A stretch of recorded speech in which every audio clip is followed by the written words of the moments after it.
Hello everyone, it's Lindsay from the Vintage Button. I junk journal, I slow stitch. I do that as sustainably as possible. And today we are slow stitching and we're going to make really lovely flower pins.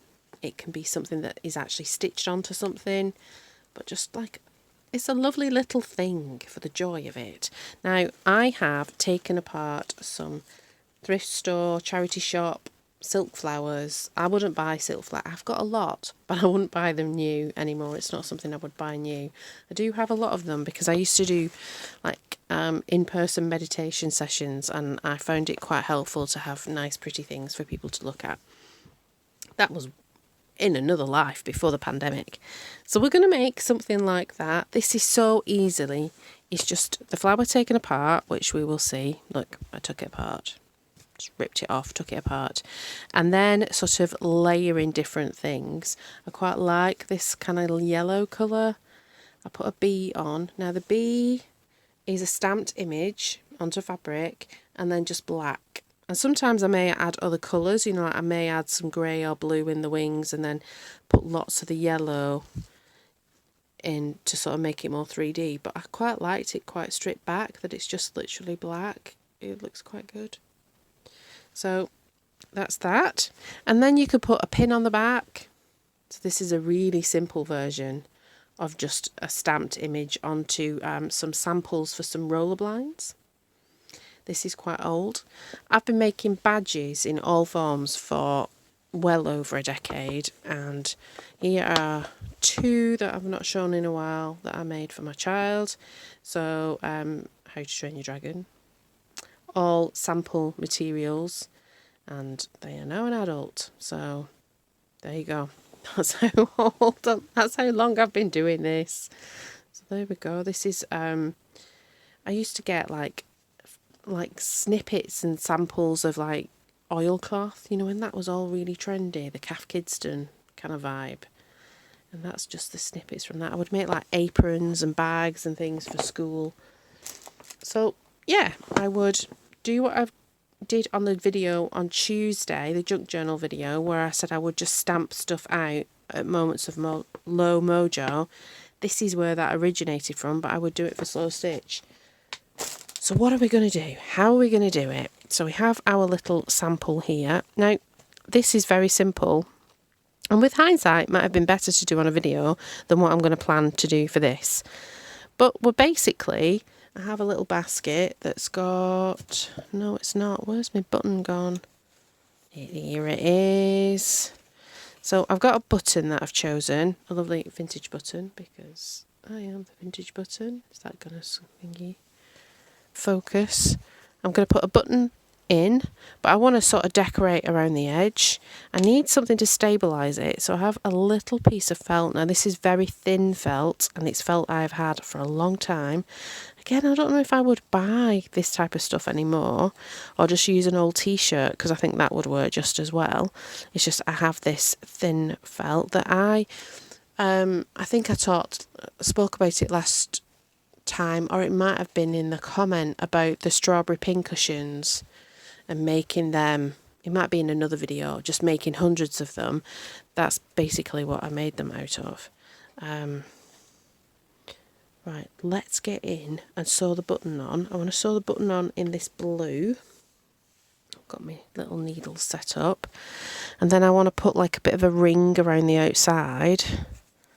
It's just to kind of stitch it on. Now this is not very perfect, and it is a bit old. I've given it a wipe down, like a dust, but it is kind of like, you know, the old faux flowers. They wouldn't be something I'd want in the house, like on display. I do have them in the craft room, but you know, I wouldn't put them in a vase. I do that sometimes. I've got like faux flowers that I will put in a vase, and I'll put some greenery out of the garden in. Because like I said, I have it from the times when I used to do the kind of like in-person guided meditations. And then the pandemic happened, and I got made redundant from that job. And I'd bought it, so it belonged to me. And then that's when I started using them in the house to make little arrangements with the greenery, because you couldn't get anywhere. You couldn't go out, could you? You couldn't buy anything. Ah, such a long time ago. So I've sewn that button on.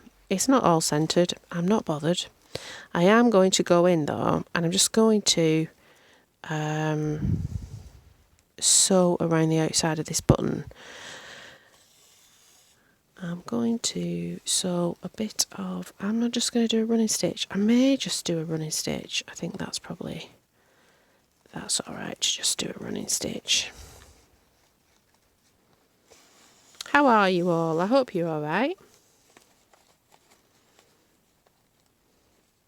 Do you do this kind of slow stitching? I know, like, because slow stitching can mean lots of things to lots of people. And I know people do like the sort of flat panels and all the concentric circles with a running stitch. I like a 3D thing. I like something to be a bit 3D. And I think there's room for everybody to do everything in their own way, basically. So I think mine's a little bit different, and I don't think there's anything wrong with being a bit different. So if your makes don't look like what everybody else's makes look like, that's okay, because they're your makes. In fact, we were talking about that on Tuesday, about all the little decisions that we make are what make our things become art and what make them individual. So this is kind of a very similar principle, not intentionally. It's obviously where my muse is taking me. So I've just kind of done that. We could probably go around and do another one. Let's do that. So we'll just keep going round. And I'm not going to teach you how to suck eggs by sewing on the safety pin on the back. I will show you the example I have again. So I've just literally put a little square of felt on the bit that doesn't open. That's how I did that. Because I'm not sure what I want to make. If I want to make these into badges or brooches or pins, they're called so many different things. Or if I just simply want to have them kind of skidding around the craft room, probably. They'll probably go on the pin boards. They may get a pin on them. I could stick them on my curtains. I want new curtains, but I'll have to have a look in the charity shop. But I have had ideas of like sticking things that I've made on the curtains in the craft room. I'm not worried about that. That's a little bit mislined, those stitches. I really don't worry about it. I definitely think perfection is overrated. So I don't let it get me down. Okay. One last one. I like that. I like the way it's kind of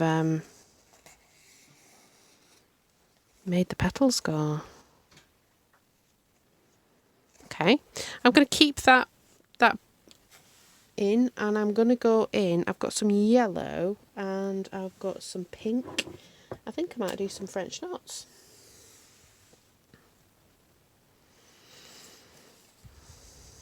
Just to sort of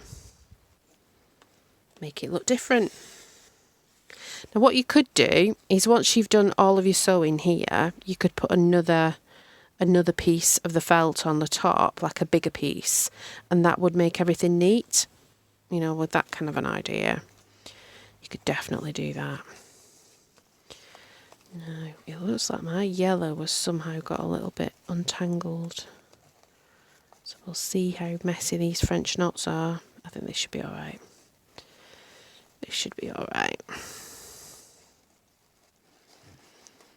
So it's Wednesday when I'm making this, so this will go out tomorrow.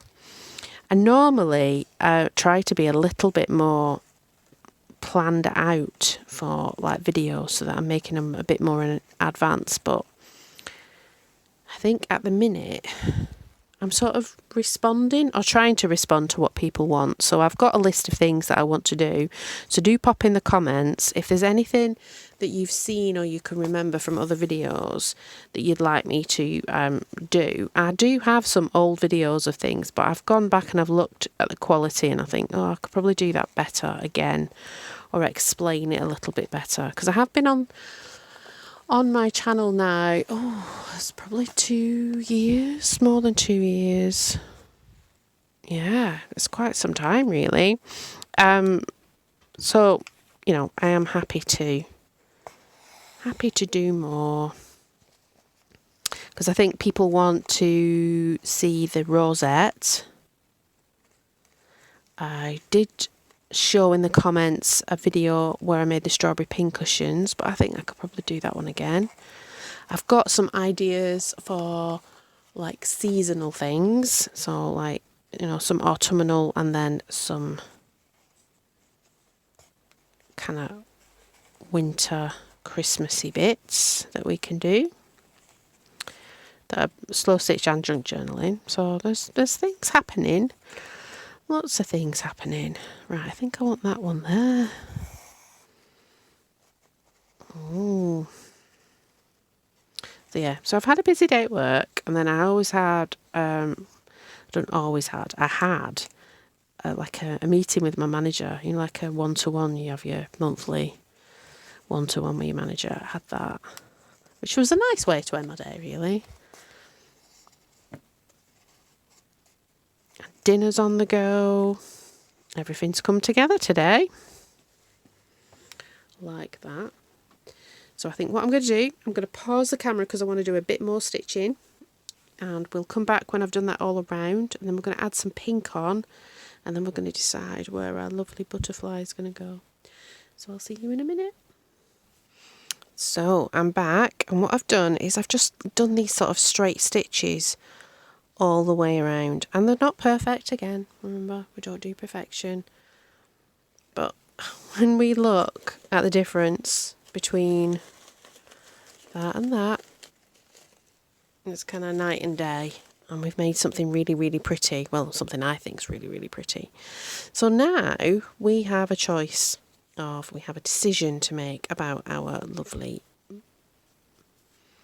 butterfly. Let me show you the butterfly. So this is just, it's a dark petrol colour, and it's like a vintage cotton reel.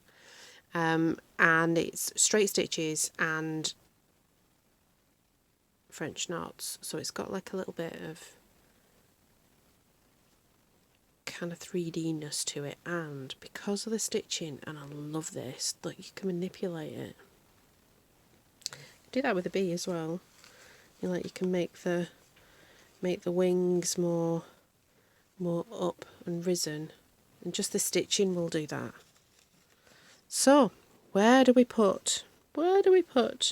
I've got, because this is like really old really. They look a lot on the camera, they look a lot nicer than what they are. Like, I think I got them in a vase, so I bought the vase and I got the flowers in the vase. I mean, that's generally how you end up with charity shop florals, isn't it? Has made me think. I remember when we went up north, we went to it's called the Junk Man, and it's that house clearance place where you can go and buy things. And I remember going there, and there was this massive box of like flowers, and I was thinking then, what could I do with that? And I can do so many things. So many things. So let's put, is our butterfly coming? I think our butterfly is coming, isn't it? It just becomes a really lovely badge. So, have you ever done anything like this with faux flowers? Have you made something that is bigger than what it used to be, basically? Added it to stuff. I mean, you could make little girls sort of hair ties. I used to do that with these ones, actually. I used to just, like, instead of putting a safety pin on the back, I would tie a hair bobble on, and then it would be like, you know, in the hair. Or at the end of shoelaces. I used to do that with the little versions of the butterflies on the shoelaces so that the laces won't come undone. You know how sometimes the laces come out of the shoes and they get like frustrated with that. And here we are. I'm just going to put a couple of stitches, nothing really that serious, so that you could take it apart if you needed to. I remember I've done that before. Easter bonnet time. I've made an entire Easter bonnet with those and butterflies, and then we took it apart after the Easter bonnet had finished, and it was all on a baseball cap. We like completely covered a baseball cap in butterflies and flowers. And that was a quite nice one. But you don't keep these things. They are ephemeral. They don't last forever. Well, I guess you could make them last forever. I really like that. And it's still summer. I thought, are these too like springy? But actually, you know what? It's still summer. There are still flowers. Let's not get ahead of ourselves. Let's enjoy summer. It's beautiful. It's just the right temperature in sunny Suffolk. It's not too hot, but it is really beautiful. So there we go. I hope you've enjoyed it. There will be a live this Saturday. So it's Saturday the 29th, and it's going to be at 5 p.m. British summertime. I'm going to put a post out this evening that'll explain that, but in the video that'll be on a Thursday, just for you to save the date. What's wonderful about them is you can just keep moving them around. They could be in any direction and it looks all right. I love it. So, have you got silk flowers in your stash? You don't know what to do with them? Really old ropey ones. You could make things like this. I think they would look nice on a denim jacket, like on the lapel of a denim jacket, or pinned onto a bag. I think they would look nice in loads of different ways. On a card, look at that, for the, like putting that on a card, or on the top of a present. There's so many uses. I could wax lyrical forever, but I'm not going to. Grab yourself some old buttons. You could use trims. I've just put a bit of doily here. You could like really layer it up, couldn't you? You could do all kinds of things. All right then, everyone. I hope to talk to you soon on Saturday for the live. Let me know in the comments. Are you hoping to come along? Let me know what other things would you like me to do with slow stitch. So, you know, would you like a pin cushion? Or I do have a really good needle book tutorial that has quite a few thousand, so I don't know if I'll redo that. But like, let me know. Is there a stitch you want to try? Let me know in those comments. Give me a like, subscribe if you've not and you've got this far. Thank you very much. I really appreciate it, and I will see you soon. Bye bye.